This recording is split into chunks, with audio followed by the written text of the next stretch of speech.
Hi everyone, welcome to Gridiron TV. My name is Matt. Today we're going to talk about QBs you need to draft to win it all. Now these are quarterbacks that get picked pretty high or pretty low. We're going to talk about them. These are quarterbacks that need to be on your radar. Let's start off this list with my favorite quarterback of all time. I think my flag might give a spoiler away. Trevor Lawrence, one of the best quarterbacks in the NFL right now. Now he's getting drafted around the 60th position. He's quarterback for the Jacksonville Jaguars. Of course you know that. But if you're looking for a standout quarterback to lead your team to victory, Lawrence is really the undeniable choice. He had a very impressive college career.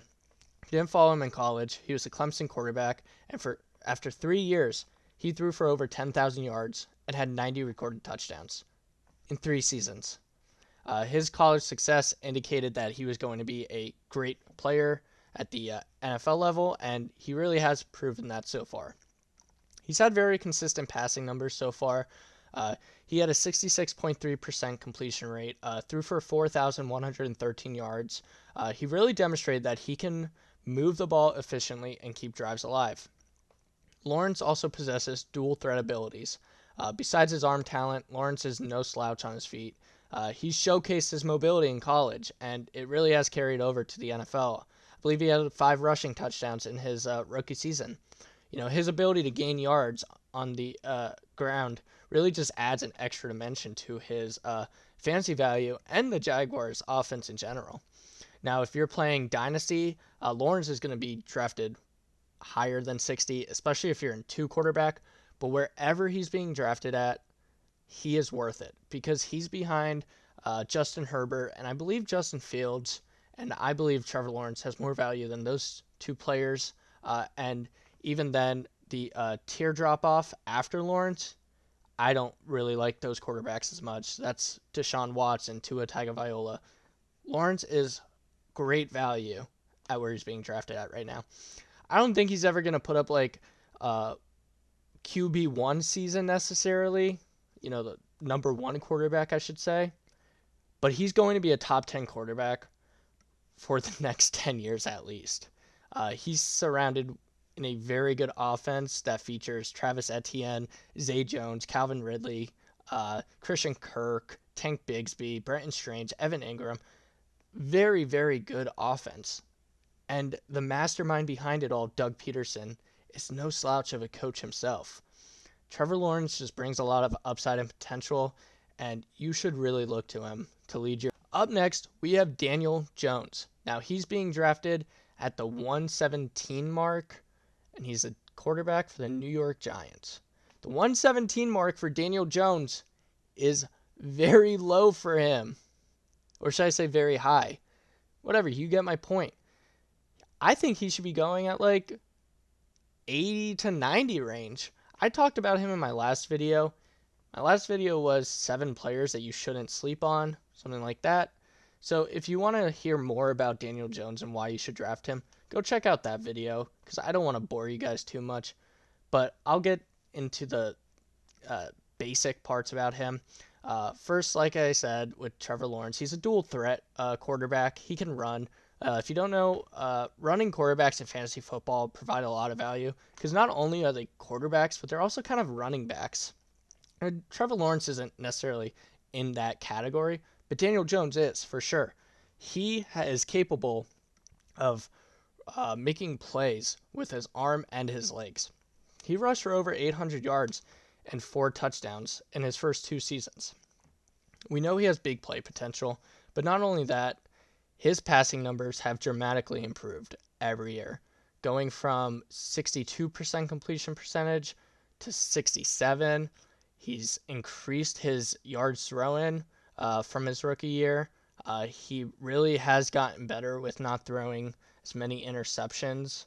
I believe he's gotten better with his fumbling as well.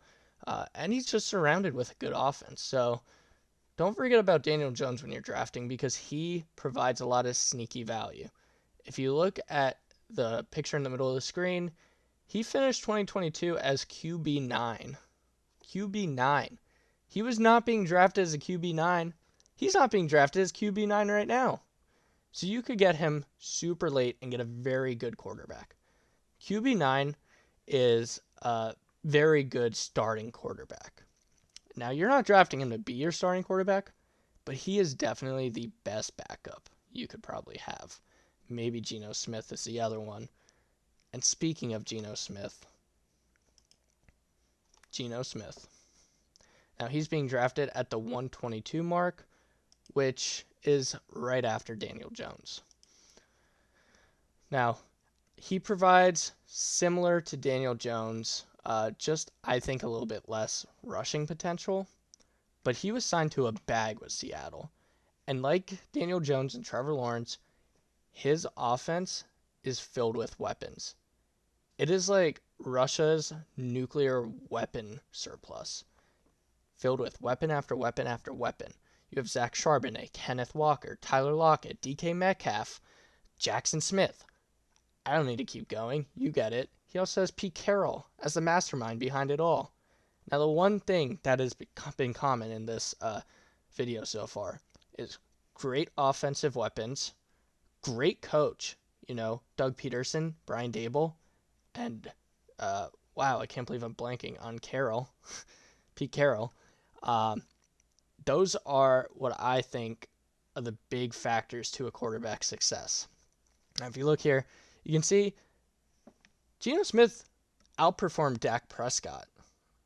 Dak Prescott is being drafted significantly higher than Geno Smith, and I don't understand why personally. Now, like I said before, Geno Smith got the bag. It was a $105 million contract, and he really proved to be worth every penny last year. Leading Seattle to a 9-8 record, he led the NFL in completion percentage, 69.8.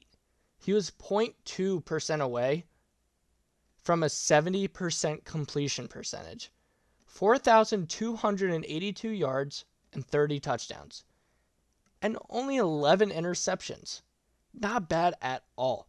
Geno Smith is a very accurate passer, and like Daniel Jones, probably one of the best backups you could have. Now, if you look all the way to the right, Geno Smith finished as the number 5 quarterback. Is he being drafted as the number 5 quarterback? Nowhere near. So scoop him up where you can, because that is value. Okay, moving on to our last one. I'm sorry that this is pretty blank. I wasn't creative enough to come up with anything, but it doesn't matter because Jordan Love is being drafted at 152. Really, really low, but he's the starting quarterback for the Green Bay Packers now. He was drafted in the first round in the 2020 draft. While Aaron Rodgers was still there. So that pretty much proves that this team has a lot of confidence in his abilities. As a top draft pick, he has real significant potential to succeed in the NFL. And he'll be a positive fantasy asset. Again, you're not drafting him as a starter. Maybe not even as a backup necessarily, because you can get him as like your third quarterback. Now, if you're in Superflex, maybe he'll be like your second quarterback or your backup. But either way, I think he has a lot of upside and potential. His offensive weapons consist of A.J. Dillon, Aaron Jones, Christian Watson, Romeo Doubs, Jaden Reed. Some very good weapons. Very good coaching staff, in my opinion. I just think he's a very promising prospect for fantasy football. He's going to get the opportunity to start games. He's going to have some impressive performances. I don't think he's going to kill it, but I think he's going to do pretty darn good. He had a lot of time to learn behind Aaron Rodgers, and that time to kind of develop is very valuable for young quarterbacks. It really just allows them to absorb the nuances of the NFL and just improve their skills without being thrown into it. I think a lot of quarterbacks, rookies really, could benefit from sitting for a while and just watching the game. Kenny Pickett kind of learned from Ben. Jordan Love, he's learning from Aaron Rodgers, who learned from Brett Favre. Daniel Jones learned from Eli. List goes on. I think it's very important to kind of give that time to let a quarterback develop. Throwing them into it doesn't always work out. I think playing for the Packers, he just has a lot of advantage to work with a talented offensive group. He's going to be a great starter, and just really low risk, high reward. Anyways, that concludes the list. Thank you all for watching. I hope you enjoyed the video. If there's anything I can improve on, please let me know. I'm open to any criticism. And if you like the video and you enjoy this content, give a thumbs up, subscribe. Have a great rest of your day, and good luck this year.